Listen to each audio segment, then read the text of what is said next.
This is the MECFS alert and another chapter of our visit to the Whittemore-Peterson Institute in Reno, Nevada. And I'd like you to meet Andrea Whittemore-Goad, who, in a sense, is the reason for this institute. Andrea, unfortunately, got sick with this disease, the MECFS, at the age of 11, earlier than most people. And in fact, she had spent some time at Lake Tahoe earlier on in Incline Village. So you could say that she's, even though she started in 1988, she's really a member of the original Incline Village outbreak that attracted the CDC. Anyway, Andrea, you've been back and forth. You did Ampligen, that helped for a while, and then didn't work so well. Then you had some horrible years. Mm-hmm. Do you want to tell us a little bit about them and a little bit about how you've come out of it and the pace at which you've emerged and so on? Sure. Well, thank you for having me, first of all. And yeah, it's been a really, really tough about 4 years. I started having seizures about 4 years ago. And it's been a really, really tough ride, but now I feel like I'm finally on the other side of it and feel a little bit more comfortable talking about it. I was on Ampligen, and I had been on Ampligen for 8 years. And 8? Yeah. It's not a cure by any means, but it was a great treatment. Unfortunately, I was tethered to an IV almost 4 days a week. So it obviously had its drawbacks, but you're willing to try anything to have a quality of life. That was the very most important thing. So I started in 2001, and then there just was something that was going on. I had been on the drug, and I was not having the success that I once had. And then I began having seizures. My husband was actually the one who said that you need to go and see a neurologist. I think you're having seizures in your sleep. Wow. So that's how that came about. And after that, there was really no treatment options. I was going through spinal taps. They were ruling out multiple sclerosis because I found a lesion in my brain. There were some things going on that just we didn't understand that were different than what I've had in the past. I think what you could call it was I was progressively getting worse. Yeah. So we needed something else. And after the research started coming out with the Whittemore-Peterson Institute, that affected my treatment options. That opened a whole new world to me, and a whole new world of doctors as well that were interested in helping. So that's basically what happened. Is I found a doctor who's been treating me since not this past February, but the February before, along with all the physicians that are collaborating with the Whittemore-Peterson Institute. And I finally found a level of health that I found on Ampligen, and I'm very happy with that, especially because it doesn't change my life. I don't have to go up anywhere and get something infused into my body. I take a pill, and it took much easier.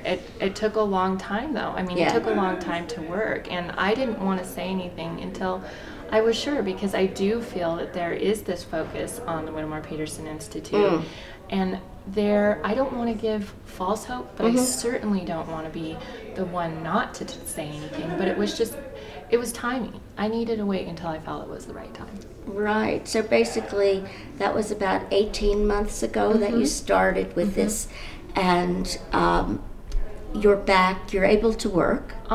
You still do treatments with oxygen, I recall. I do. Not as much.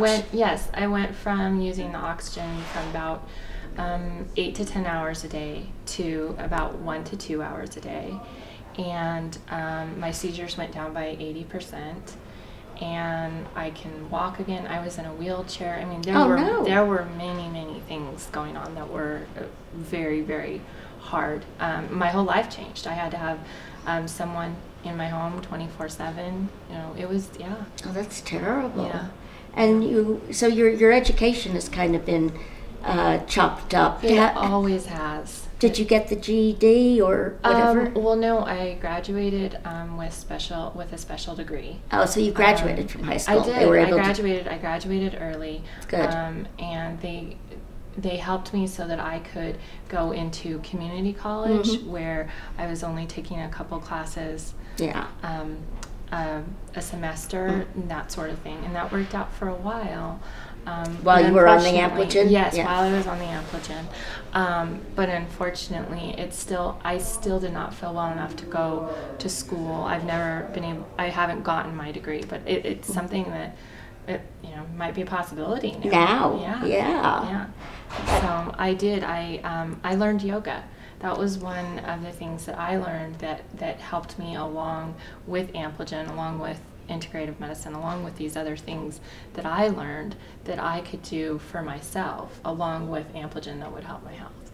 Is that something that you think other people might try? Or? Well, I think you have to have a level of health Yeah. before you.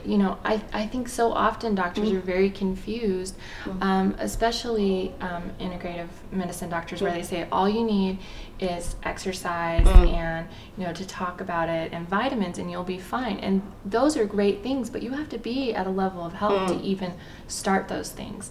So no, I still have not been able to do a full yoga class because I still get inflammation of my spine and have difficulties with that. So I'm learning what's best for my body, and I'm walking. I walk my dog every day, and I work 3 or 4 days a week up here. I volunteer in social media, and but you do a job. Yeah, you take care of all of their social media. Well, and you'll be working on you. Publicizing the fundraiser in the fall, I'm sure. Oh, we've done. Yeah, we're. I mostly do Facebook and Twitter and LinkedIn and those things that get the word out to the patients in the online community. That's and then good. work with someone that does our website, and then donor relations is also something that I'm very interested in talking to people about.